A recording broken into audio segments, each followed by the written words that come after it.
ትልቅ ነገር በኢትዮጵያ ይፈጠራል። ሀገራችን ኢትዮጵያ የመሬት መንቀጥቀጥ እያስተናገደች ትገኛለች። ቀኑን እግዚአብሔር ያውቃል፣ ግን አሁን ጅማሮ በጣም ፈጥኗል።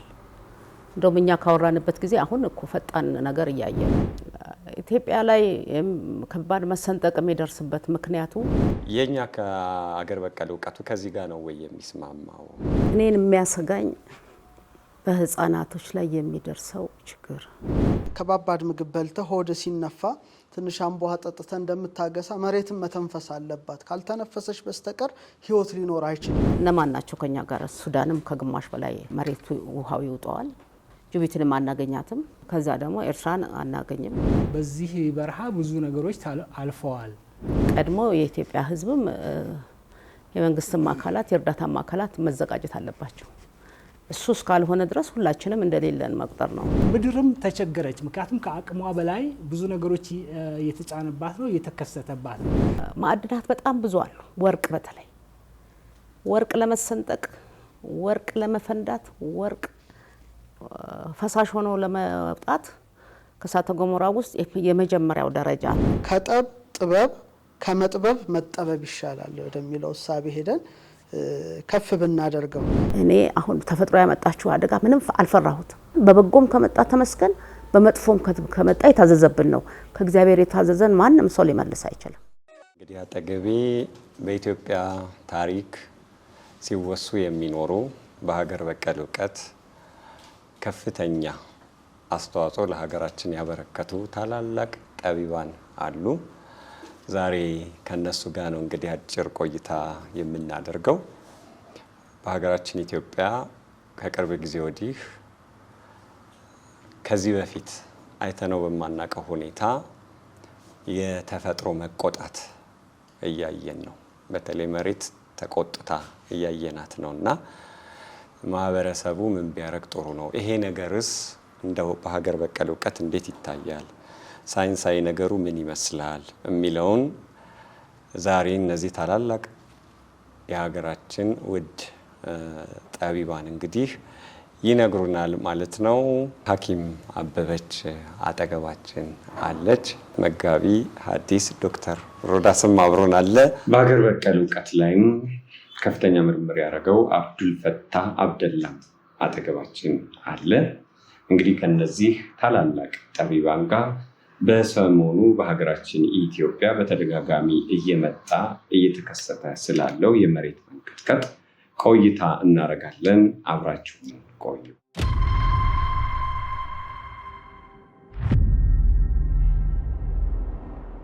ግን ቀላል ነገር እኮ አይደለም። አሁንም እኮ ሰሞኑን ተሰንጥቋል። እንትን አፋር ላይ ክፍተት አለ። ያቺ አንድ አለት አለች አሰብ ላይ፣ እሷ ናት በቃ። እሷ ከተሰበረች ሪፍት ቫሊው እንዳለ እስከ ቦረና ድረስ ተገንጥሎ ለብቻ ነው የሚቀረው። የሰመጠው ይሰምጣል፣ የተረፈውም ይተርፋል። እና እዚች ወለንጭቴ አካባቢ ጀምረህ እዛ ታች ቦረና እስከምትደርስ ከኢንዲያን ኦሽን ጋር ይቀላቀላል። ከአንድ ውቅያኖስ ጋር አንድ ይሆናል ማለት ነው። ዛሬ አይደለም ብዙ ዘመኑ ነው እኮ ይሄን ከተነበዩት በጣም ረዥም ዘመን አለች።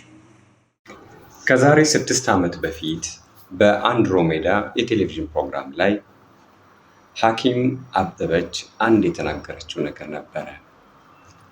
በዕለቱ ጥያቄውን ያቀረበላት መጋቢ ሐዲስ ዶክተር ሮዳስ ታደሰ ነበረ። ያን ጊዜ የአፍሪካ ለሁለት መከፈል፣ የኢትዮጵያም ለሁለት መከፈል በርዕደ መሬት ወይም በመሬት መንቀጥቀጥ ሊመጣ እንደሚችል ቀድመው ተናግረው ነበረ። ዛሬ ይህ ነገር በጣም ተጠግቶን ከዚህ በፊት በታሪካችን አይተነው በማናውቅ ሁኔታ በየቀኑ ማለት ይቻላል ሀገራችን ኢትዮጵያ የመሬት መንቀጥቀጥ እያስተናገደች ትገኛለች። ይህ ነገር አሁንስ እንዴት ነው በሀገር በቀል እውቀት የሚታየው? የኢትዮጵያ የወደፊት ዕጣስ ምን ይመስላል? ይህ ርዕደ መሬት ይዞት የሚመጣው በረከት፣ ይዞት የሚመጣው ቁጣስ ምን ይመስላል? እንመለከተዋለን። የሰባት ቁጥር ሚዲያ ተከታታዮቻችን ይህ ታላቅ ዝግጅት ነው። እንድትከታተሉን በአክብሮት እንጋብዛለን። ወደ ዝግጅቱ። የቀደሙት ሰዎች የቀደመውን ወደፊት የሆነውን ነገር የማወቅ ጥበብ ነበራቸው ወይ? እንደው እንዴት ነው የምትገልጨው? ከ34 ዓመት በፊት ነው ሊቃውንት ጉባኤ በአፋር በኩል ያለውን ነገር የተናገሩትና እኛም ግራ ተጋብተን ዴድ ቮልኬኖ ነው ብለን ነው ያሰብነው። ግን አክቲቭ የሚሆንበት ጊዜ አለ ተብሎ 4 ቦታዎች መሬት እንደሚሰነጠቅ ተናግረዋል። አሁን ትንሿ የመጀመሪያው ደረጃ ነው አሁን የታየው። ከዛ በኋላም በመቀሌ አድርጎ ጎንደርን፣ ጎጃምን አካሎ በአባይ ጎርጅ ውስጥ ይሄን ባለፈው ያወራና አይመስለኝም። በአባይ ጎርጅ ውስጥ ይመጣና ወለንጭቲ ላይ ይገናኛል። እዚህ በመራቤቴ በኮላሽ አድርጎ ጀማን ወንዝ ኮላሽን ይዞ ወለንጭቲ ላይ ይገባና ወደ ቦረና የኛ ቦረና ድረስ ነው የሚተነበየው። ከቦረና ወደ ኬንያ ይሄዳል። ለዚህ ግን መጀመሪያ ዝግጅት ያስፈልጋል። ቮልኬኖ ያሸነፈ ባክቴሪያ አለ። እነዚህ ባክቴሪያዎች በሰው ላይ ከገቡ አደገኛ ነገሮችን ስለሚያመጡ ህዝቡ እንዳይጎዳ መጭም እንዳይጎዳ ዝም ብሎ ነው ሳይንቲስቱም እንትኑም አክቲቪስቱም ወሬ ለማውራት ከመፍጠኑ የተነሳ ያ መርዛማው ባክቴሪያ በሰውነታቸው ገብቶ ወደ ህዝብም እንዳይሰራጭ ወደ ሌላም አካባቢ እንዳይሰራጭ ቀድሞ የኢትዮጵያ ህዝብም የመንግስትም አካላት የእርዳታም አካላት መዘጋጀት አለባቸው። እሱ እስካልሆነ ድረስ ሁላችንም እንደሌለን መቁጠር ነው። አሁን የመጀመሪያው ደረጃ በቀይ ባህር ይሄድና አሳዎችን ሁሉ ይጨርሳል። በቅርብ ጊዜ ጀምሯል። ወደ ግብጽ ድረስ ባክቴሪያው ይሄዳል። ፕሌቱ 3ቱ ፕሌቶች ናቸው እንግዲህ አሁን የተሰነጠቁት። 4ኛው ትንሽ ራቅ ይላል። በዚህ በሳውዝ ሱዳን በኩል ነው። እነዚህ የተሰነጠቁት ባክቴሪያ ያላቸው በተለይ በዚህ በአፋሩ ያለው የአዲስ አበባ ሙቀት ጨምሯል። ይሄም ያሰጋል። የፍሎሃው ድንገት አክቲቭ ሊሆን ይችላል እና ለዛም ጥንቃቄ ያስፈልጋል እና ሁላችንም ተባብረን ሰው እንዳይጎዳ ማድረግ እንጂ በጣም ትልቅ መሬት ነው ተገንጥሎ ኢንዲያን ኦሽን ላይ የሚንሳፈፈው። ቀኑን እግዚአብሔር ያውቃል። ግን አሁን ጅማሮ በጣም ፈጥኗል።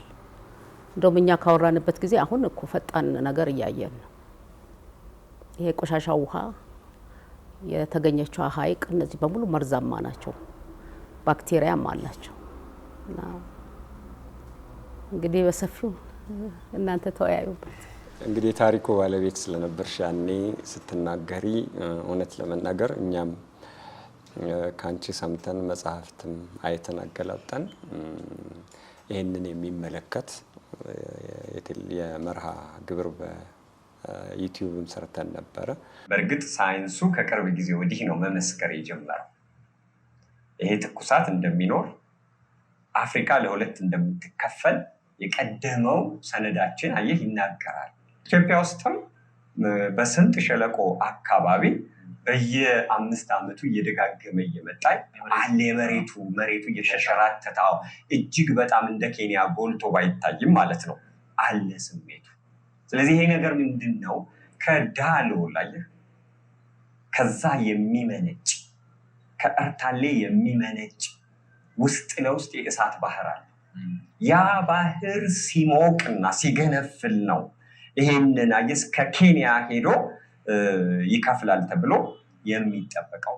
በወቅቱ ብዙ ሰው ይሄንን ለማመን ይከብደው ነበር።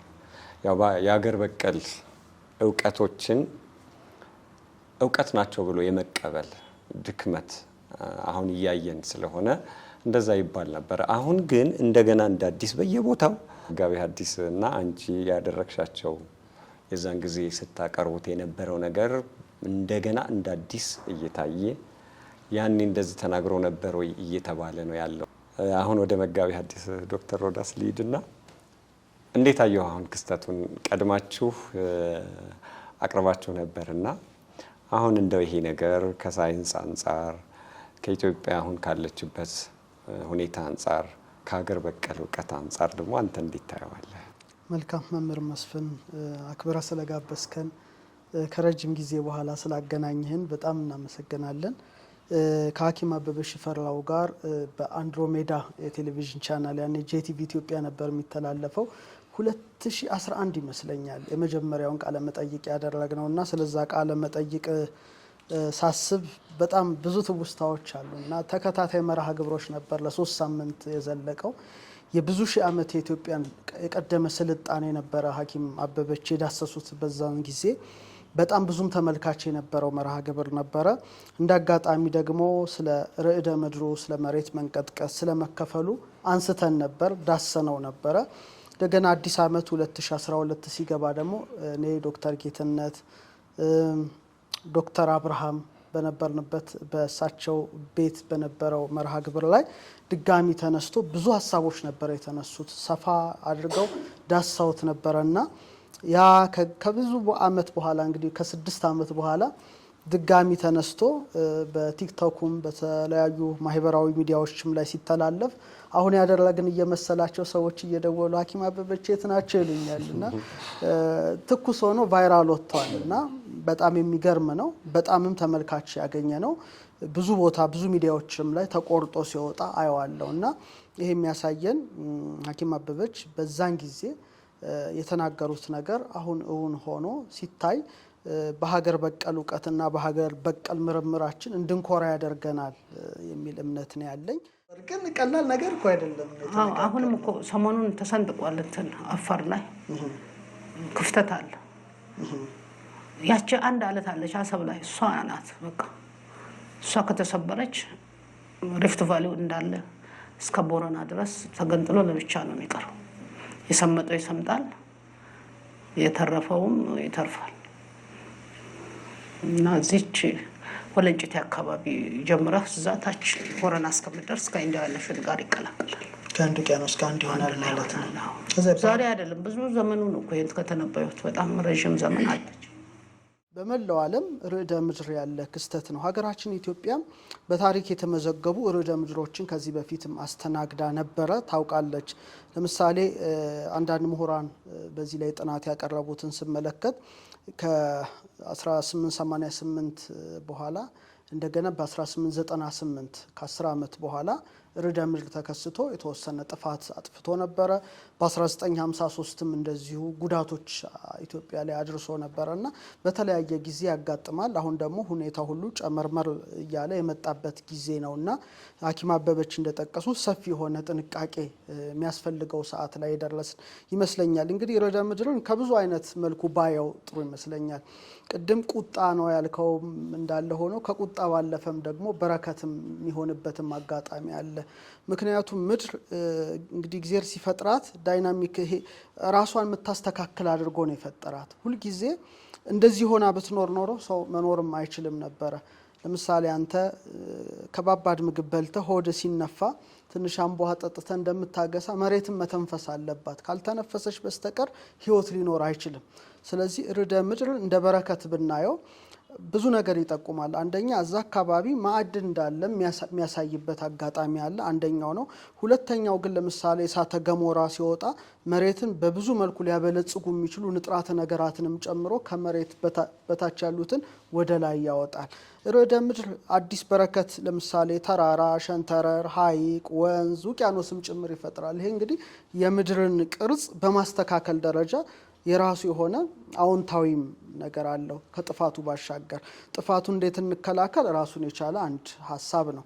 ሌላው ሰው ሰራሽ ምክንያቶች መሬትን ሊጎዱ ይችላሉ። ለምሳሌ ጊዜውን ያልጠበቀ አደገኛ የሆነ መሰረተ ልማት ቢሰራ መሬት ራሱ ጫናውን መቋቋም የሚያቅታት ጊዜ አለ። ለምሳሌ ደኑን ብንመነጥረው የመሬት ሳምባ ማለት ነው፣ መተንፈሻ ማለት ነው፣ መልሶኛን ይጎዳናልና ሰው ሰራሽ ምክንያቶች አሉ፣ የሴስሚክ እንቅስቃሴዎች፣ ተፈጥሯዊ እንቅስቃሴዎች አሉ። ሶስተኛ ደግሞ መሬት ራሷን ለማስተካከል በምትሄደው የራሷ የሆነ ምህዋር የሚከሰቱ ነገሮች አሉና በብዙ መልኩ ብናየው መልካም ይመስለኛል። እንግዲህ ወደ ሌሎች ወንድሞቼና እናቴ ሄዳለሁ። እሺ እመለሳለሁኝ። አብዱልፈታህ ጋሊድ ደሞና እንግዲህ ብዙ ሀገር ዞረሃል፣ ብዙ ክልሎች አይተሃል፣ የብዙ ሀገር ጎሳዎችን አስተዳደር ህግ ስታጠና ነበርና እንደው እንደነዚህ አይነት ጉዳዮችን ያጋጠመ ወይም በጥናት ውስጥ የምታስታውሰው ነገር አለ ወይ? በመጀመሪያ እህቴን ሐኪም አበበችን ከማመስገን ልጀምር። እርግጥ መድረኩ አንተም ስላስተባበርከውና ስላገናኘህን አንተን ማመሰግናለሁ። ወንድሜ ዶክተር እሱንም አስታውሳለሁ። እሷን ማመስገን የፈለግኩት ምንድን ነው እዚህ ከተነሳው ርዕስ ጋር ሰሞኑ ድምጽ ትንሽ ጥሩ አይደለም፣ ጉሮሮዬ ችግር የለም ይዞኛል እና ምን አሁን ሕክምና እየጠየቅ ነው? ቀድሜ ጠይቄ ነበር ይዘሽ የመጣሽው ነገር ካለ 2014 እንደዚሁ አንድ መድረክ ላይ ስናወራ እንደዚህ አይነት ሾው ስንሰራ ሰሜን ምስራቁ የሀገራችን ክፍል በጣም ያሳስበናል። እዛ አካባቢ የሚመጣ አስፈሪና ከባድ ነገር አለ። ቃል በቃል የተናገረችው እንደውም ሰሞኑ እንግዲህ ፈልጌ ጎግል አድርጌ እንደገና አወጣዋለሁ። እንደዚህ ነው ያለችው እና ምን ሊሆን ይችላል ብዬ ከዛ በኋላ ብዙ ነገር ሳስብ ነበረ። አሁን እንደተባለው አትስሙ ያለን ትውልዶች ተፈጠርንና ነገሩ በዚህ ላይ ሆኗል። የሀገር በቀል እውቀቱ ላይ በነገራችን ላይ ያው የሀገር በቀል እኛ ስናጠናው የነበረው የአስተዳደር ስርዓቱ ብቻ አልነበረም። ያው አጠቃላይ ሆሊስቲክ በሆነው መልኩ ስለሆነ ይሄ ከተለያዩ ከበሽታው ጋር ተያይዞ ከድርቅ ጋር ተያይዞ ከርዕደ መሬት ጋር ተያይዞ ከሌሎችም እንደዚህ ህዝብንና ሀገርን በከፍተኛ ደረጃ ሊጎዱና ሊቀይሩ የሚችሉ አደጋዎች ጋር ተያይዞ እውቀት ያላቸውን አባቶች እናገኛለን። በዛ በስርዓቱ በየባህል ስርዓቱ መሪዎች ውስጥ የዚህ ዘርፍ አለ። አያና የተለያየ ስም አላቸው። ኤክስፐርቲስ ናቸው። እንደ ሳይንስ ብትወስዳቸው ኤክስፐርቲስ ናቸው። አንዳንዶቹ አያና ይሏቸዋል። መድዓ የሚባለው የአፋር እንዲህ ጉዳዩን ከአፋር ጋር በጣም ስለተያያዘ በየ7 ዓመቱ ሊከሰቱ የሚችሉ ከባድ አደጋዎችን ዲቴክት የሚያደርጉ አባቶች እንዳሏቸው ነግረውናል። የየ7 ዓመቱ ድሮ እንደውም የ70 ዓመት ነበረው፣ ግን እሱን አቅቶን ነው። አሁን ቢያንስ ግን በእኛ ዘመን በእኛ እድሜ በእኛ ትውልድ የ7 ዓመቱን ድርቅ፣ ርዕደ መሬት፣ ከባባድ ወረርሽኝ እነዚህን ነገሮች ዲቴክት አድርጎ ለሰዎች ቅድመ ጥንቃቄ አድርገን ዝግጅት አድርገን ህዝባችንን ስናድን ኖር ነው፣ ስናተርፍ ኖር ነው። በዚህ በረሃ ብዙ ነገሮች አልፈዋል። ይህንን ምን የምናገኘው ከሰማይም ከምድርም ከእንስሳትም ከእጽዋትም ከምንም ኢቭን ከንፋስም ከስነፈለክም እውቀቱ ሰብስበን ይሄንን ነገር ትንባያ አድርገን ለሚመጣ ሁሉ ቅድም እህቴ እንዳለችው ዝግጅት መንግስት ዝግጅት ማድረግ አለበት ስትል ነበርና ህዝብም እነሱም በራሳቸው እንደዚህ ስርዓቱን ሲመሩ በነበረበት ጊዜ ያንን ያደርጉ ነበረ። አለመታደል ሆኖ አሁን ያም እውቀት አይደለም ተብሎ ያው እነሱም አባቶች አሁን ክብር የላቸውም፣ ምስጋና የላቸውም፣ አገልግሎት የላቸውም፣ ተጥለዋል። ቢናገሩም የሚሰማቸው የለም። በቃ ቁጭ ብለዋል። በየቤታቸው የሚመጣውን ነገር በቻሉትን ያህል ጸሎት እያደረጉ ቁጭ ብለዋል እንጂ ምንም ሚና የላቸውም አሁን ኦልሬዲ።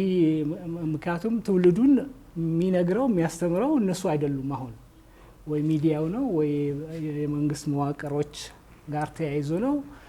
ያ ስርዓት መሪዎች ከአገልግሎት ውጭ ስናደርጋቸው ይሄ ሁሉ እውቀት ቀርቷል እና እንደዚህ ነገሮችን መኖራቸውን እናውቃለን ለማለት ያህል ነው። በጣም አስደናቂ ነው። እንግዲህ ከ7 ዓመት በፊት ሀገር ሊገጥማት የሚችለውን ነገር አጥንቶ ትውልድ እንዲዘጋጅ ነጋሪ እውቀት እንግዲህ እዛ አፋር አካባቢ ይሄ ነገር ራሱ መኖሩ አስደናቂ ነው። አሁን እዛ አካባቢ ያሉ አባቶች ጠቢባኑ ቢያዙ ኖሮ እንዲህ አይነቱን ነገር ደግሞ የበለጠ ይነግሩን ነበረ እና እንግዲህ ኢትዮጵያ የራሷን እውቀት የራሷን መልክ እያፈረሰች የሌላ ሀገር መልክ ለመያዝ የምትሞክር እየሆነች እየመጣች ስለሆነ ብዙ ነገር በእርግጥ እያለፈን ነው። እንግዲህ እንመለሳለን ወደዛ ብለን ተስፋ እናደርጋለን። ሐኪም ወደ አንቺ ልመጣ ነው። እንግዲህ እንደባለፈው ስታነሺ ለሰው መቀበል ከብዶት የነበረው ምንድነው የመሰንጠቅና የአህጉር መከፈል ጉዳይ አለ ብለሽ ስትናገሪ ነበር እና ያ ሰው መቀበል ከብዶት ነበር። እንዴት ሊሆን ይችላል ይሄ ይል ነበር እና አንድ ጊዜ ግን እና በአንድሮሜዳ ቴሌቪዥን ከቀረበ ከ2 ዓመት በኋላ ኢቲቪ መጥቶ ሳይንቲስቶች ኬንያ መጡ፣ ኢትዮጵያ መጡና አፍሪካ የመከፈል አደጋ ያጋጥማታል ሲባል ሰው ይሄኛውን መቀበል የከበደው ሰው ያኛውን ግን ለመቀበል ሲሞክር አየንና በእውነት እኔ አሁንም መልሼ ሎሬት ጸጋዬን አነሳለሁ። ፊደላትን አዋህዶ ከኢትዮጵያ ጎሳዎች ጋር በሙሉ አዋህዶ ኢትዮጵያ በነፍስም በስጋም የሰው ዘር መገኛ ነበረች ብሎ ሲናገር አይሰሙትም ነበርና አንድ ፈረንጅ መጥቶ አፋር ሄዶ እንደውም በቃ በጣም ጥልቅ የሆነ ጥናት አድርገው ኢትዮጵያ እኮ የሰው ዘር መገኛ መሆኗን በጣም ትልቅ ሳይንቲስት አረጋገጠ እና ጥንት ስትለው የነበረው እስኪ ንገረን ሲሉት ያኔ ስጮህ የት ነበራችሁ? እኔን ተውኝ፣ ነጩን ተከተሉ። አታከብሩም መጀመሪያ ስንናገር፣ አትሰሙም መጀመሪያ ስንናገር፣ ለእኔ እውቀት ማረጋገጫ ነጩ ከሆነ ነጩን ተከተሉ አላቸው እና አሁንም የአገር በቀል እውቀትን ትውልዱ እንዲሰማ እንደው የዛን ጊዜ እንዴት ነበረ አንቺ ሁኔታውን ያየሽው? ይሄስ የአህጉር መሰንጠቅ እንደው የማይቀር ነው ወይ እንጠብቀው ወይ? እንደው እሱ ላይ ሀሳብ ብትሰጪኝ። የሀገር መሰንጠቁ እነሱም አሁን ጥሩ አድርገው እያወሩት ነው፣ ግን የተሰነጠቀበትን ምክንያት ወይም ለምን እንደዚህ ፈጠነ የሚለውን ማንም ሰው እንትን አላደረገም። ሳይንቲስቶች እከተላለሁኝ፣ እኔም አነባለሁ፣ ወንድሞቼም እንግዲህ ይልኩልኛል አንዳንዱን። ኢትዮጵያ ላይ ከባድ መሰንጠቅ የሚደርስበት ምክንያቱ ማዕድናት በጣም ብዙ አሉ። ወርቅ በተለይ ወርቅ ለመሰንጠቅ፣ ወርቅ ለመፈንዳት፣ ወርቅ ፈሳሽ ሆኖ ለመውጣት ከእሳተ ገሞራ ውስጥ የመጀመሪያው ደረጃ ነው። ለምሳሌ እዚህኛው ወርቋ ቀለጠ፣ ከዛ በኋላ የጋዝነት ስሜት ያላቸውን ወደ አንድ ቦታ ሰበሰባቸው። የወርቅ ትልቁ ስራ ከኦክሲጅን አይቀላቀልም። ወርቅ ነሐስ ይቀላቀላል፣ ብረት ይቀላቀላል፣ መዳብ ይቀላቀላል፣ ሌሎቹ ማዕድናት በሙሉ ከኦክሲጅን ጋር ይቀላቀላሉ። ወርቅ ግን አይቀላቀልም። መቅለጥ ከጀመረ መመለሻ የለውም፣ ሁሉም ጋር ይሄዳል፣ ይነቃቀላቸዋል፣ ለመፈንዳት ዝግጁ ያደርጋቸዋል። ስለዚህ ከስር ያለውን አሁን እኛ መርዛማ የምንለው ምናልባት ለዓለም ዶክተር ረዳስ እንዳለው ለዓለም የሚተርፍ ትልልቅ ጥሩ ነገሮችን ይዞ ወጥቷል።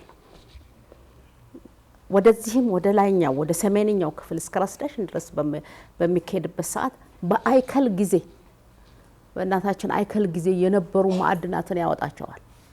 አይከል ማለት የኖህ ሚስት እናት ናት እና ቅማንቶች የእሷ ዝርያዎች ናቸው። እንደውም ያመልኩባታል። እሷ የምትጠቀምባቸውን ማዕድናት በሙሉ ያወጣል ብሎ የኛ ጉባኤ ያምናል። ወርቁ ነው ግን ዋና ወሳኝ ምንም ስለማይቀላቀለው ለመሞቅ ለመፍላት ዝግጁ ነው እና ከፈላ ደግሞ ቶሎ አይወርድም ምክንያቱም ኦክሲጅን አይቀላቀለው ያን ምክንያት አጥንቶ እዛ ቦታ ላይ ያሉትን ጂኦሎጂስቶቹ አዘጋጅተው ህዝቡን እንትን ርዕደ መሬት ወደማያጋጥመው እኛ እንኳን እኮ እነሱ ያሉትን ይዘን ተከትለን የት ጋር ነው ብለን በጠልሰሙ ሄደን አውቀናል እነሱ ደግሞ በመሳሪያዎቻቸው ማወቅ አለባቸው ኢትዮጵያ ቦዝና አታውቅም በንጉሱ ጊዜ ታይቷል ይሄ የታየበት ምክንያት እንደውም አቶ መንገሻ አረሩ የሚባሉ አንድ ሰው ፈረንጆቹን እየያዙ ይዞሩ ነበር ኢንተርን አፍሪካ የሚባል ቡድን ውስጥ እና ብዙ ቦታዎች ምናልባት ካርታ ድርጅት ውስጥ እንኳን ቢፈለግ ይገኛል እሳቸው እዛ ነበር የሚሰሩት በጣም ጎበዝ ሰው ነበሩ እኛ ስንዞርና ይሄን ጥናት እንዴት ነው እሱ ለማወቅ ብለን ስንሯሯጥ እሳቸው ጥቆማ ይሰጡን ነበር እንትናቸው ተከትለው ቃይ ተሸካሚ ናቸው እንጂ ሰውየው ተምረው ጂኦሎጂስት አይደሉም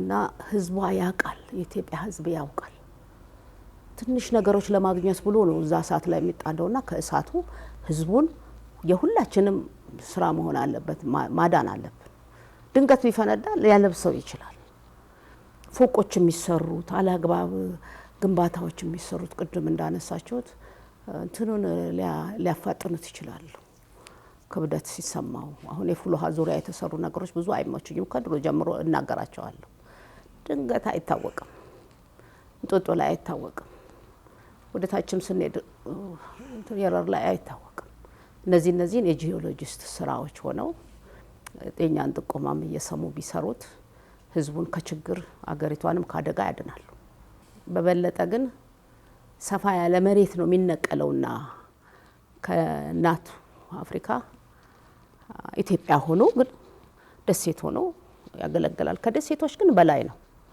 ብዙ ሀገሮች ይዋጣሉ አሁን የምንጣላቸው ሀገሮች ሁሉ ይዋጣሉ ብዙ ጊዜ አይኖራቸው አሳው ግን ማለቅ ጀምሯል መርዛማው ውሃ ወደ እንትኑ ወደ ባህሩ እየገባ ነው ምንም ሊመልሰው አይችልም ይመጣል አሳው ያንን መርዝ ሸሽቶ ሲሄድ ያስከተለው ውሃውን ይሄድና ይቀላቀለዋልና አሳዎቹ የባህር ሀብቶቻችን እንትን ይላሉ ምንላትም ጅቡቲ ምንላትም እንግዲህ አሰብ እንትኑ ውሃው ይውጣታል የሚያጣላንም ነገር ላይ ያጣላን ይችላል በቅርቡ እግዚአብሔር ነገሮችን ሊያስተካክላቸው ይችላል አሁን በሳይንሱ በኋላ ለዶክተር ሮዳስም ማብራሪያ እንዲሰጥበት እድሉን ሰጠዋለሁኝ በስፋት እየተነገረ ነው ከ7 እስከ 10 የሚደርሱ ሀገራት ከኢትዮጵያ ጋር ተቀላቅለው አሁን ኡጋንዳ እንደዚህ የተጠሩ ሀገራት አሉ እነሱ ተቀላቅለው ለብቻቸው አንድ ደሴት ይሰራሉ ቀሪው የኢትዮጵያ ክፍል ደግሞ ያው አፍሪካ ሆኖ ይቀጥላል ከሌላው ጋር ተያይዞ የሚል ሰፊ ጥናት ነው አሁን እየተሰጠ ያለው እኔ እንኳን ባየሁት ወደ 8 የሚደርሱ ትልልቅ ተቋማት በተቋም ደረጃ ይሄንን ነገር አጥንተው CNN BBC አልጀዚራ በተሰኙ ታላላቅ ጣቢያዎች ላይ ሲያቀርቡ አይቻለሁ ዶክመንተሪ The Afar Triangle is a region known for its scorching heat and harsh volcanic landscapes. Beneath the surface, 3 tectonic plates slowly rift and diverge. Ethiopia's remote Afar region holds mud and steam jets out of geysers near Mount Dauphin. የኛ ከአገር በቀል እውቀቱ ከዚህ ጋር ነው ወይ የሚስማማው? ከአፍሪካ ሀገራት መጥተው ተቀላቅለው ነው ደሴቱን የሚሰሩት? እንግዲህ ለሁለት ከተከፈለች ኢትዮጵያ ነው ወይስ ብቻዋን ነው የምትሆነው የሚለውን እንዴት ነው የምናየው? ጅራት ሊኖራት ይችላል። ለምሳሌ ኬንያ ራሷን ችላ ነው፣ ግን ኢትዮጵያ ናት። ምናልባት ሶማሊያ ያው ኢትዮጵያ ሶማሌ ነው የሚተርፈው። ሶማሊያ ከኛ ጋር ናት። ጅቡቲንም አናገኛትም። ከዛ ደግሞ ኤርትራን አናገኝም። እነማን ናቸው ከኛ ጋር? ሱዳንም ከግማሽ በላይ መሬቱ ውሃው ይውጣዋል። ለምሳሌ ካይሮንም ይውጣታል። አባይም ወደ እንትኑ ነው የምትመጣው፣ ወደ ደሴቱ ነው የሚመጣው። ጣና አባይ ወደ ደሴት ነው የሚቀላቀለው። እነዚህ ከመጡ 20% ነው የሚቀረው ኢትዮጵያ ከአፍሪካ ጋር። ይሄ እቺኛውም ግን አፍሪካ ሆና ልጆቿን ሳትተው ነው የምትቀመጠው። ኬንያም ከእንትኗ ጋር ትቀላቀላል።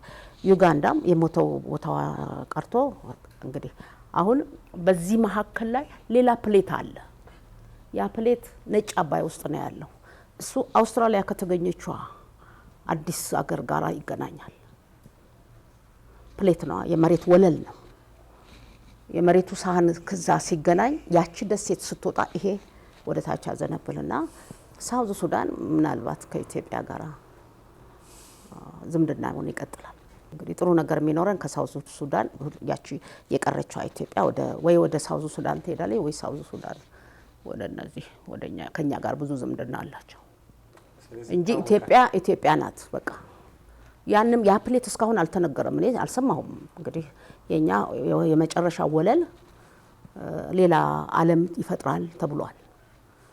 ግን አሁን ቸኮለኛ ገና ወደፊት ነው ከኛ ካለፍነ በኋላ ይሆናሉ ለኔ ጠበቅነው ነው። አሁን ግን ታይታለች። ትልቅ ናት ግን ደሴት አይደለችም ያቺ ዓለም ቪክቶሪያ ከዛ ከፕሌት ጋር ትገናኛለች እና የዩጋንዳ መገንጠል እርግጠኛ አይደለሁም። ግን ይታወቃል ማለት ነው ከሆኑ የአፍሪካ ሀገራት ጋር እንደዚህ አይነት ነገር እንዳለ ማለት ነው።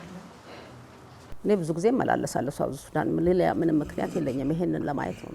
በደቂቃ የተወሰነ ካርቱም ለመድረስ ብዙ ደቂቃዎችን ይቆጥር ነበር። አሁን ግን ቶሎ ነው የሚደርሰው። ካርቱም በሰኔል አድርገን በላስቲክ አሽገን ውሃው ላይ ስንለቀው ካርቱም ኢትዮጵያ ነጩ አባይ የሚቀየጡበት ቦታ ላይ ይቀበሉታል። የዛ ደቂቃ ከድሮ በጣም በጣም በጣም ፈጥኖ ነው የሚደርሰው። ፕሌቷ እንዲህ ብላለች። በቃ ያቺኛውን ፕሌት እየነቀለች እያወጣቻት ነው። እና እንግዲህ ይሄ ጠልሰሙ ላይ አለ ማለት ነው። አዎ አለ። እሱም ማንበብ ነው አሁን ለዚህ አይነት ነገር። እንግዲህ አንድ ዩኒቨርሲቲ እናንተ ዶክተር ሮዳስ ላይ እንትኔ አስባለሁ። በፊቱንም ያኔም ሲጠይቀኝና ፍጥነቱን ሳየው እነዚህ ልጆች አድገው አንድ ዩኒቨርሲቲ ይፈጥራሉ፣ አንድ የምርምር ማዕከል ይፈጥራሉ ብዬ ውስጤ ዶክተር ሮዳስ ላይ ያስባል። እርግጠኛ ነኝ ደግሞ አንድ ቀን የአእምሮ ነገር የእግዚአብሔርን ፈቃድ ይኖርበትና እነዚህን መጽሐፍቶች ማን ነው የሚረከበ ነው ግድ ነው እነሱን ይዳስሳል። በተለይ ዶክተር ሮዳስን ይዳስሳል። እናወራለን ከትልቅ ሽማግሌዎች ጋር በመሞትና በህይወት ውስጥ መካከል ያሉ የሞቱም አሁን ቅርብ ጊዜ የሞቱትም ሁሉም ዶክተር ሮዳስ ላይ ሀሳብ አላቸው። እንግዲህ ጉባኤያችን ከአንዴ ሁለቴ ሞክረን ይሄ ጦርነቱ መጣብንና ሳናሰባስበው ቀረን እንጂ አንዱ አካላችን ሆኖ የራሱን ወገኖች ሰብስቦ አንድ ትልቅ ነገር ይፈጥራል ተብሎ የታጨው እኔው ስላመጣሁት ዶክተር ሮዳስ ነው። እግዚአብሔር ረድቶት የኢትዮጵያ ሕዝብም ተጨምሮበት ሀሳብ ነው። ለሰው ልጅ ገንዘብ አይደለም። ብዙ ነገሮች ዓለምን ሊያስተምሩ የሚችሉ ኢትዮጵያ ላይ አለ። አሁን ስለ መጽሐፈ ሄኖክ ሲነሳ ይሄ ነገር እኮ ከጠልሰም ውስጥ የሄኖክ ጠልሰም ውስጥ ነው የተገኘው። ገና ትራገፋለች ዓለም። ከሰማይ የሚወድቁም አሉ። ቤተክርስቲያኑም ዩኒቨርሲቲ ሊቃውንትም እኛ ጋር ተሰብስበው ነበር። አንተ አሜሪካን ሆነህብን ነው ሳናገኘህ የቀረ ነው። ሀሳቦቹን ከነሱም ጋራ እንዳሰሳቸዋለን። በጣም በድንቅ ሁኔታ ትልልቅ ሊቃውንቶች አቡነ ፊሊጶስ ይዘው መጥተው እዛ ታች በዚህ ጉዳይ ላይ አውርተናል። ትልቅ ነገር በኢትዮጵያ ይፈጠራል። ሰው ሳይሆን እግዚአብሔር ይፈጥራል። እስላሞች ቢሆኑም ወገኖቻችን ናቸው። ከኛም ሃይማኖት ውጪ ቢሆኑም ወገኖቻችን ናቸውና ጭንቅላት ያለው እግዚአብሔርን የሚፈራ ሰው ተፈጥሮ ይሄንን ነገር አንድ ደረጃ ላይ ሀገራችን ከማንም የተሻለች ሀገር ዩኒቨርሲቲ ለሰው አዲስ ነገር አይደለም። ምርምር ማዕከል ለኢትዮጵያ አዲስ ነገር አይደለም። ድሮ የነበረ ነው። ከኛ ነው ኮፒ ያደርጉት። ሕክምና አዲስ ነገር አይደለም። በጣም ትልቅ ኃላፊነት ነው። በዚህ በጥበብ ደረጃ ያሉ ሰዎች እምነት የሚጥሉበት ሰው ሆኖ መገኘት ትልቅ ነገር ነው በጣም። እንደገናም ደግሞ እንደ ሀገር እንዲህ አይነት ኃላፊነት ለመቀበል አሁን በዚህ እድሜ ራሱ ለኔ እድለኝነት ነው። እግዚአብሔርም ሲመርጥ ነው። እግዚአብሔር አንዳንድ ጊዜ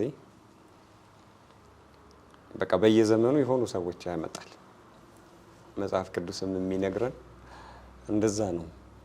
በዘመን እግዚአብሔር የራሱ ሰዎች እያመጣ እያስቀመጠ ያልፋል እና እዚህ ሀገር ውስጥ እንግዲህ ለእንደዚህ አይነቱ ነገር እንግዲህ ፈርቀዳጅ ነበርክ በአንድሮሜዳ ቴሌቪዥን። በጣም ብዙ ህጻናት እኔ ራሴ በአካል ያየኋቸው በጣም ብዙ ህጻናት ፈርተዋል። በጣም ብዙ ተመራማሪዎች ወጥተውበታል። ብዙ ነገር ተነግሯል እና ያ ነገር አንድ እንቅስቃሴ አምጥቷል። ወደድንም ጠላንም ትምህርት ቤት በስ አንድሮሜዳ በሚል ማንም አያውቅም ነበር ስለ አንድሮሜዳ። እስከ መሰየም መድረስ ቀላል ነገር አይደለም። ሆቴል አንድሮሜዳ ተብሎ መሰየም ቀላል ነገር አይደለም እና ይሄ ትልቅ ነገር ነው።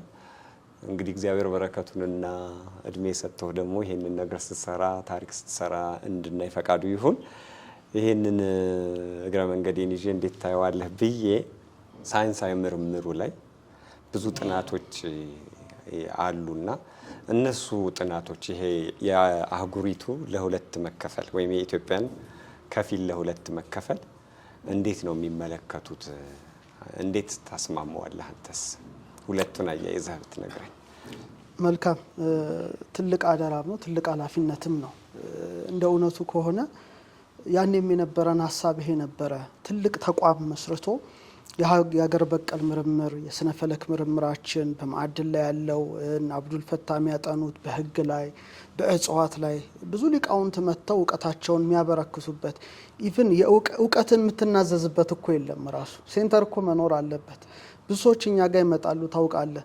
እና ይህን ነገር ለማላውርሰው ይላሉ። ማውረሻ እንኳን ቦታ የለምና እንግዲህ ጸሎታችሁ ከረዳን 2017 ጥሩ ዓመት ይመስለኛል። ይሄን ነገር ለማስፋፋት የሚመለከታቸው መንግስት አካላትም ጋር በመነጋገር ባለጸጎችም ጋር በመነጋገር እግዚአብሔር ቢፈቅድ የኢትዮጵያን እውቀት ለኢትዮጵያውያን የምንሰጥበት የምናሸጋግርበት ተቋም እውን የሚሆን ይመስለኛል እና እንግዲህ ከረጅም ዓመታት በኋላም ደግሞ መገናኘታችን ይሄ ነገር እንዲሄድ እግዚአብሔር ዓላማ ያለው ይመስለኛል። ስለዚህ ያው ከማውራት ይልቅ በተግባር መዋል ወሳኝ ነገር ነውና እንግዲህ በቅርቡ እንግዲህ ፕሮጀክታችን እናቀርባለን ለሚመለከታቸው አካላት። ምክንያቱም ትልቅ እውቀት ነው ያለው እንደምትሰማው ከሆነ ስለ ማዕድናትም በለው ስለ እጽዋትም በለው በስነ ፈለኩም በለው እና አብዱል ፈታ በሚያጠኑት በህግ ምርምር በለው በእጽዋት በለው እኛም ራሱ ያገኘናቸው በጣም በርካታ ሀብቶችና እውቀቶች አሉና እነዛን እውቀቶች ለትውልዱ የምንሸጋግርበት አንድ ትልቅ ተቋም ሊኖረን ይገባል። ይሄን እውን እናደርገዋለን የሚል ሀሳብ አለኝ። አሁን ጃፓኖች በዚህ በጣም ልዩ ናቸው።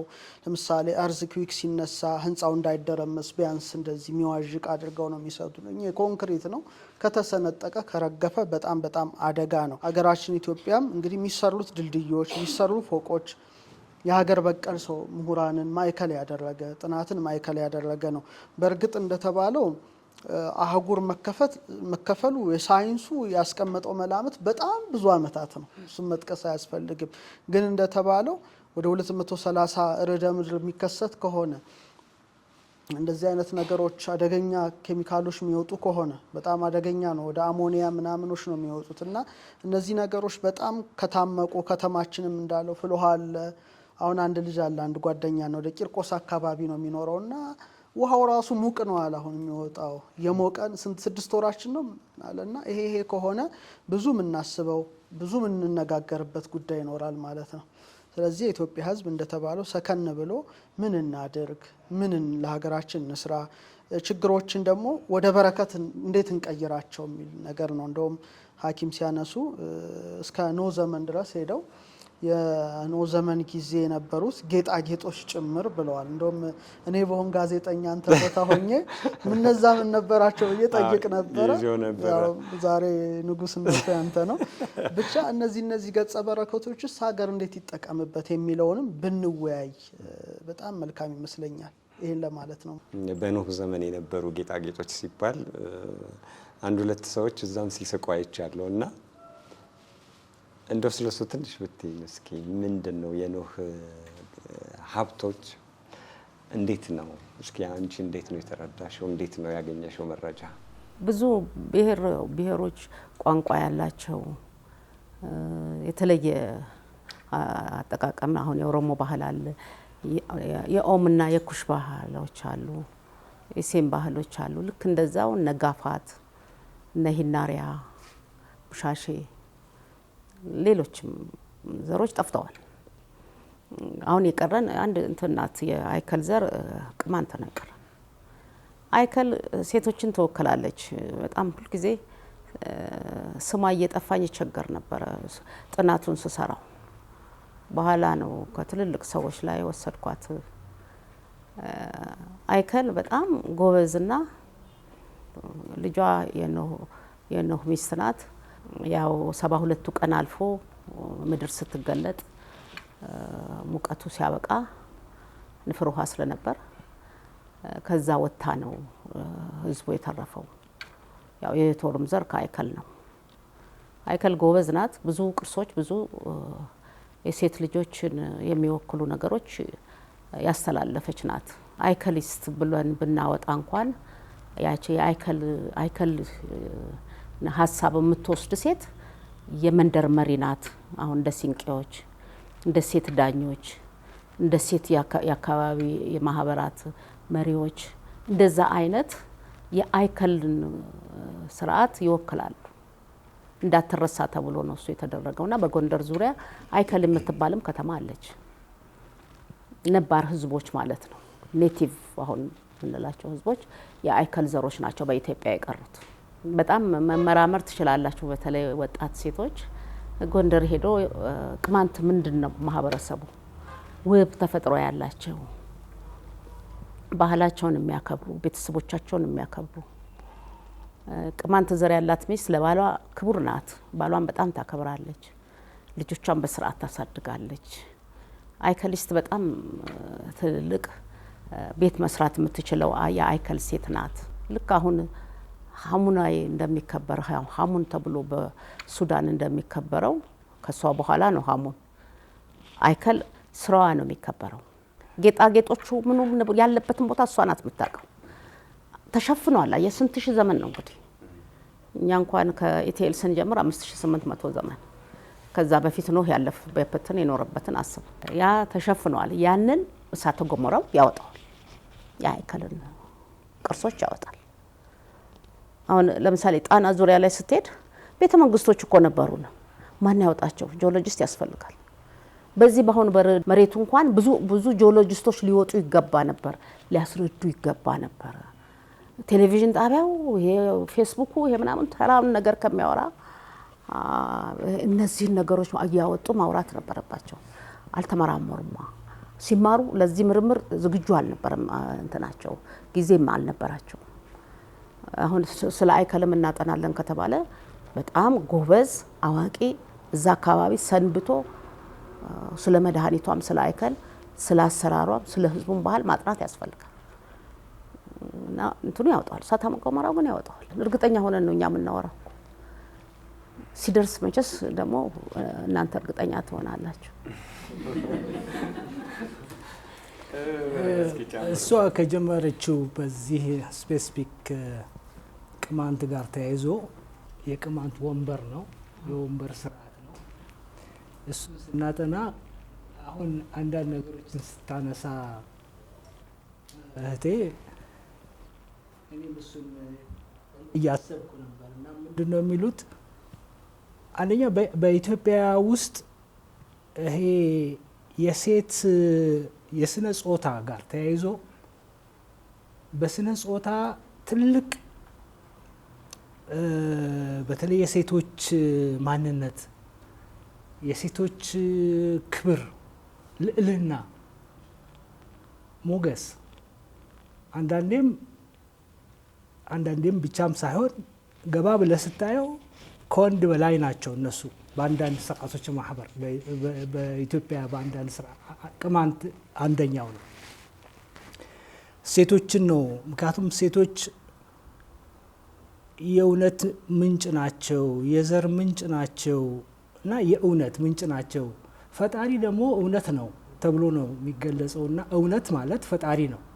ሴቶች እውነትን ይወክላሉ፣ ያ ማለት ፈጣሪን ይወክላሉ ተብሎ በጣም አሁን እንግዲህ አይከል ትወክላለች እዛ ሴቶችን ጋር ተያይዞ የሚነሳው ያለችው ነገር በእርግጥም በቅማንት የወንበር ስርዓታችን ይሄን እኛ በባህል ስርዓቱ ጋር ተያይዞ ማጥናታችንን አስታውሳለሁ። እግረ መንገዴን በዛው ሌሎች ማጠቃለያ በራሴ በኩል መሬት ሰማይም እየተቸገሩ ነው እየሄዱ ያሉት።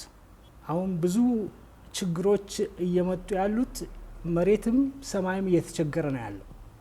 ማለት የሰው ልጅ አስተዳዳሪ ተብሎ ነው በምድር ላይ የተፈጠረውም ያለውም። እንደ እስልምና አስተምሮት ደግሞ ስታየው ኸሊፋ ይለዋል። የሰው ልጅን ኸሊፋ ማለት መሪ፣ የሰው ማነው ምድርን እንድትመራ ሁሉም ነገር እንድትጠቀም በአግባቡ የሚል ነው። ይሄ ሳይንሱም ባህሉም ክርስትናውም ሁሉም እንግዲህ በዚህ የሁሉም አስተምሮት ነው ይሄ ሆኖ ግን አሁን ያለው የሳይንስ የዘመናችን አካሄድ ሳይንስን ለቢዝነስ፣ ለገበያ፣ ለኢኮኖሚ የመጠቀም አላማ ውስጥ ገባንና ምድርም ተቸገረች። ምክንያቱም ከአቅሟ በላይ ብዙ ነገሮች እየተጫነባት ነው፣ እየተከሰተባት ነው። እሺ፣ እግዚአብሔር ያክብርልን። ወደ ዶክተር ሮዳስ የመጨረሻ ጥያቄ ልለፍ። እንግዲህ አሁን ያው ሁለት እውቀት ብዙ ነው። አንተ ብዙ ጊዜ 4 አይነት እውቀት አላዋቂዎችም አሉ የምትለው ነገር አለና አሁን ያጋጠመንን በተለይ ከአገር በቀል እውቀት መሸሽ፣ መኮብለል፣ መራቅ እንዴት ሊታረቅ ይችላል? አሁንስ እንደው በምድራችን እየተከሰተ ያለው ነገር አሳሳቢ አይደለም ወይ? እንደ ጠቢብ ሰው ነው አሁን የምጠይቅህ። ምንድን ነው የሚሰማህ አሁን መሬት በተናጋ ቁጥር? ምንድን ነው የሚሰማህ አሁን?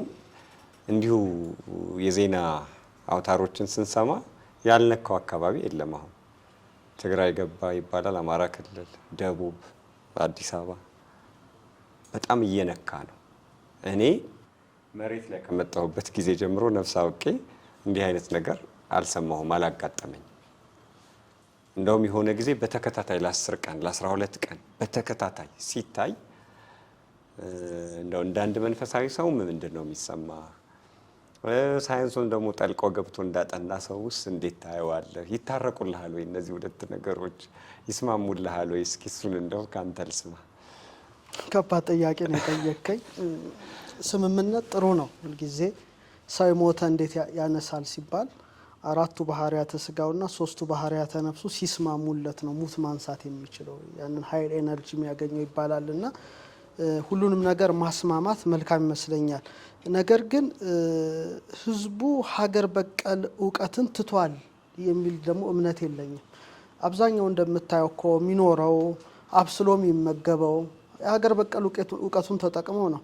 ምናልባት ሞደርን ሜዲኬሽን ከተማ ሊኖር ይችላል እንጂ ሰው ራሱን አክሞ የሚኖረው በገጠሩ ማህበረሰብ ስትለው ሀገር በቀል እውቀቱን ተጠቅሞ ነው።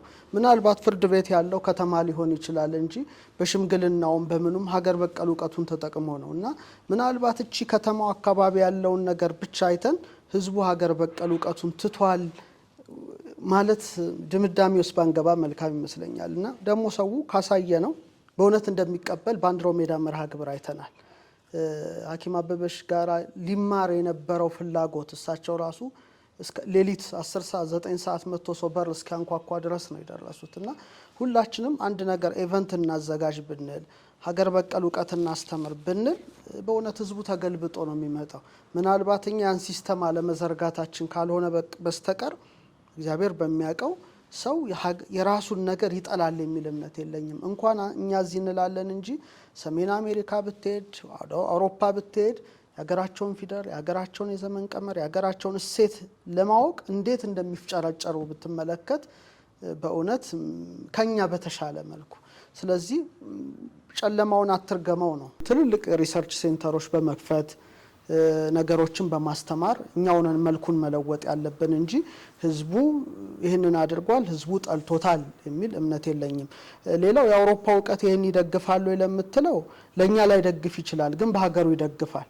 እኔ አሁን ብዙ ዩኒቨርሲቲዎች ተጋብዤ ሄጃለሁ ሪሰርች ሴንተሮቻቸውንም ፈቅደው ያስጎበኙኛልና አሁን ለምሳሌ በግዕዝ ጥናት አንዱን እንኳን ስፔሲፊካሊ ብናይ እስከ ፒኤችዲ ዶክትሬት ድረስ ይሰጣል።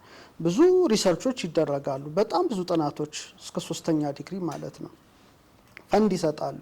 ምናልባት ለኛ እኛን ፈንድ ላይ ሰጠን ይችላል ይሄ የሚመለከተው የሀገር መንግስት ስለሆነ ስለዚህ አጣጥመንም ሀገረ መንግስት ሲባል እኮ ኢትዮጵያን የሚመራ ኢትዮጵያዊ ሆነ ነው። ስለዚህ የኢትዮጵያን እውቀት የማበልጸግ የማስፋት የማራቀቅ ኃላፊነት አለበት። ጠበብቶቹም ባለፈው ተናገር ያለው ከጠብ ጥበብ ከመጥበብ መጠበብ ይሻላል ወደሚለው ሐሳብ ሄደን ከፍ ብናደርገው እንደውም ከአብዱል ፈታህ አንድ ሐሳብ በወስድበት ብያስባለሁ። አንዴ ቃለ መጠይቅ ሲያደርግ የሆነ ቦታ ነው የሰማሁትና ስለ ሀገር በቀል እውቀት ነው ስትናገር የሰማው በብድር ህግ ብለህ የተናገርከው ሚዲያ ላይ ነው የሰማሁትና አንድ ሰው ከመበደሩ በፊት አለ ጓዳውን ማየት አለበት አለኝ ወይስ የለኝም ብሎ ሁለተኛ ከሌለው ደግሞ ራሴ መስራት አልችልም ወይ ብሎ ያ ባይኖረው ነው የሚበደረው እና ጓዳችንን ብናይ እንደነ ሐኪም አበበች ያሉ ሊቃውንትን ብንሰበስብ እውቀታቸውን ብንጠቀም ጓዳችንን ካየን በኋላ መስራት ካልቻልን ከሌለን እኛ ራሳችን አንሰራም ወይ? አሁን እኮ ትራምፕ ዘጋው ምን ሊሆን ነው? ወደድንም ጠላንም ሲስተም እየተዘጋ ነው።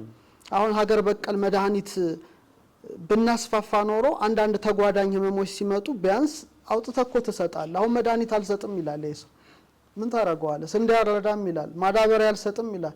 የሀገርን ማዳበሪያ ሀገር በቀል በሆነ ሁኔታ አላዳበርከው። እነሱ ደግሞ አሁን አንሰጥም ማለት ዘጋ በቃ። ስለዚህ ምንድነው የሚሆነው? ገበሬው ለመብላት ራሱ እኮ አንችልም ማለት እኮ ነው። ጥገኛ ሆነናል። ስለዚህ ምን ጊዜም ፈላስፎች ምን ይላሉ? ፖቨርቲ ኢዝ ኤ ላክ ኦፍ ቾይስ፣ ድህነት ምርጫ ማጣት ነው ይላሉ። ምርጫ ያለው ሰው ድሃ አይደለምና ሀገር በቀል እውቀቱን መንግስታችን ሁሉም እንደ አንድ ትልቅ ምርጫ ይመልከተው።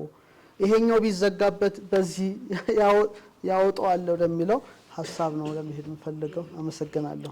አልመለስክልኝም አንዱ ጥያቄ ምንድነው? ባክህ እንዴት ነው የሚሰማው ይሄ የርዕደ መሬቱን በየቀኑ ስትሰማ? ምንም ለኔ ምንም አይሰማኝም። ማለቴ እንደ አንድ ሰው ነኝ፣ አንድ ነፍስ ነው ያለኝ። ብዙ የሚያስቸግረኝ ጉዳይ አይደለም።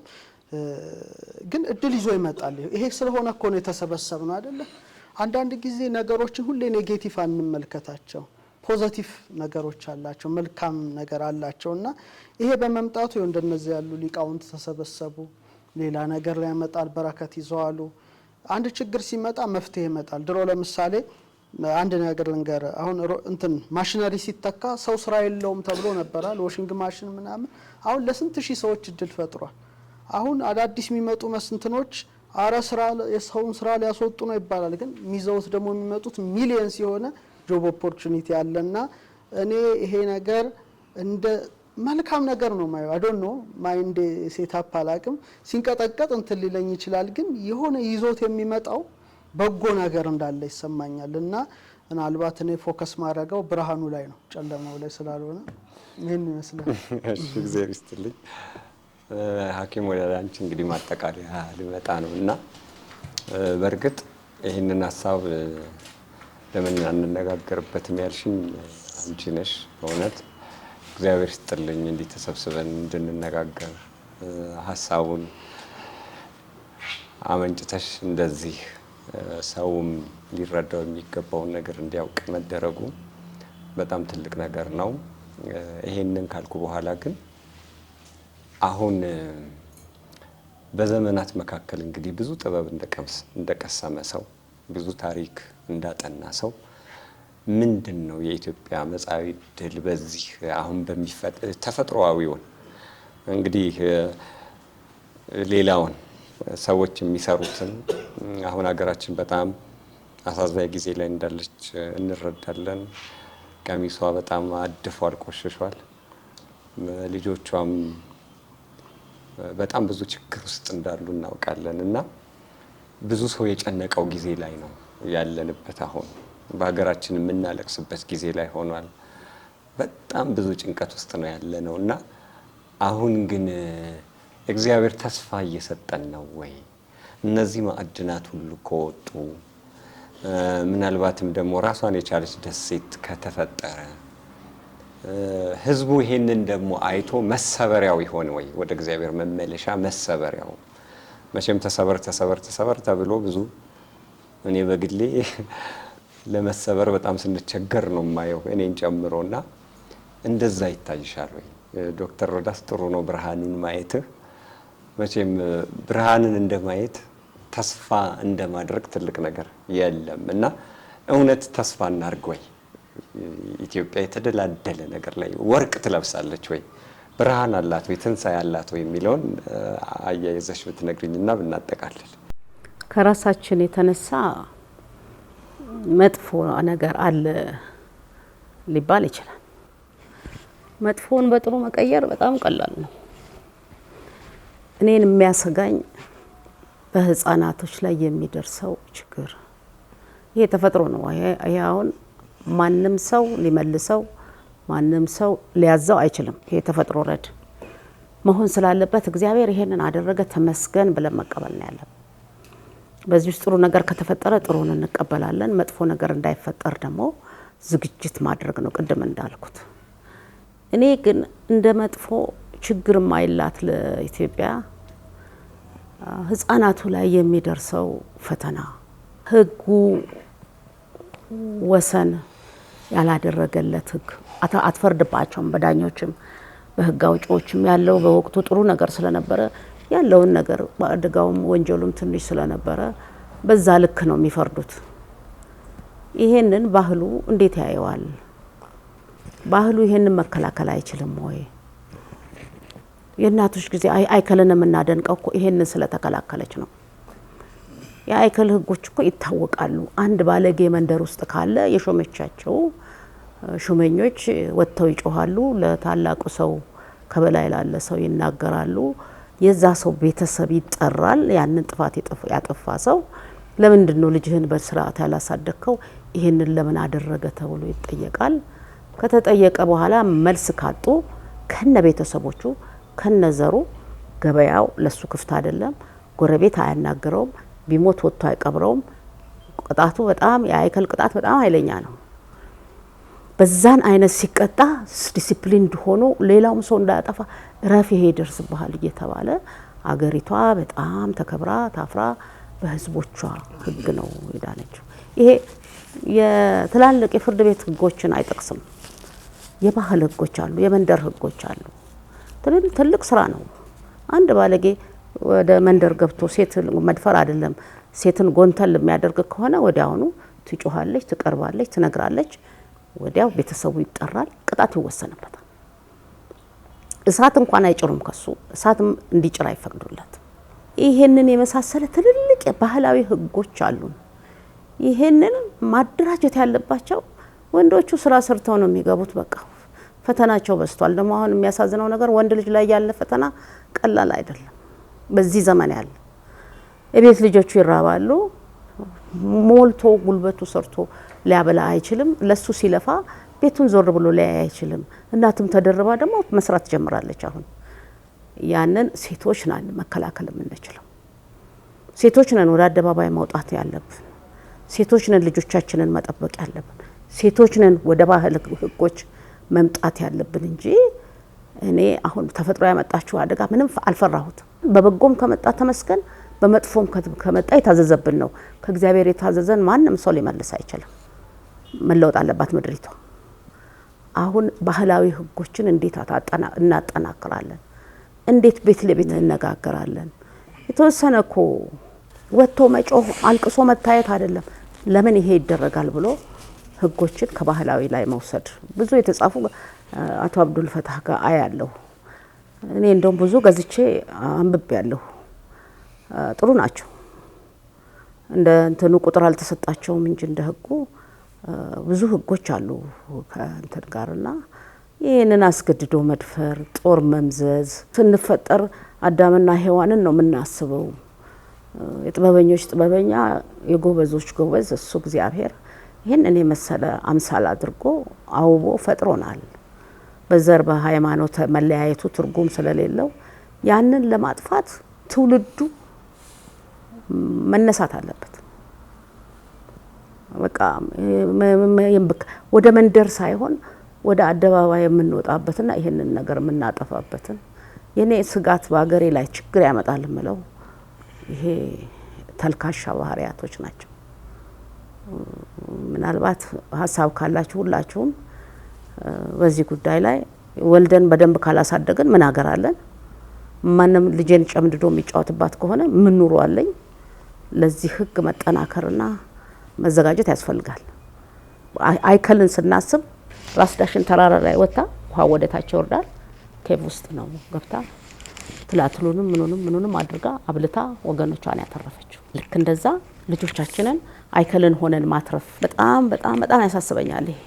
በየድሩም በየምኑም አስቦ ምን ነክቶን ነው ይሄንን ይሆነው? ይሄን የሚያደርገውን ደግሞ ለፍርድ ቤት አይደለም ማቅረብ፣ ለባህል ፍርድ አቅርቦ መልስ መስጠት ጠንካራ ህዝብ የሚወጣ ይመስለኛል በዚህ ጉዳይ። እሺ እንግዲህ በጣም ረጅም ጊዜ ነው የቆየ ነው። ተመልካቾቻችን ጥሩ ትምህርት ያገኛችሁ ይመስለኛል። ዓለም አቀፋዊ ዳታዎችን ለማየት ሞክረናል። አገር በቀል እውቀት ደግሞ አሁን እየመጣ ያለውን ነገር እንዴት እንደሚመለከተው ለማየት ሞክረናል። በጣም ብዙ ኃላፊነቶች ደግሞ ዛሬ ተቀብለናል ማለት ነው። አንዱ እንግዲህ አገር በቀል ተቋም ወይም ኢንስቲትዩት ለማቋቋም በዶክተር ሮዳስ መጋቤ ሐዲስ በኩል ዛሬ አደራ እንግዲህ የተሰጠበት እለት ነው። በጣም ትልቅ ጊዜ ነው። እዚህ የሰማችሁት ሁሉ ዳለባችሁ። እንግዲህ እንዲህ አይነት ታሪክ፣ መጽሐፍት፣ እውቀት ዝም ብሎ መባከን አለበት? አዎ።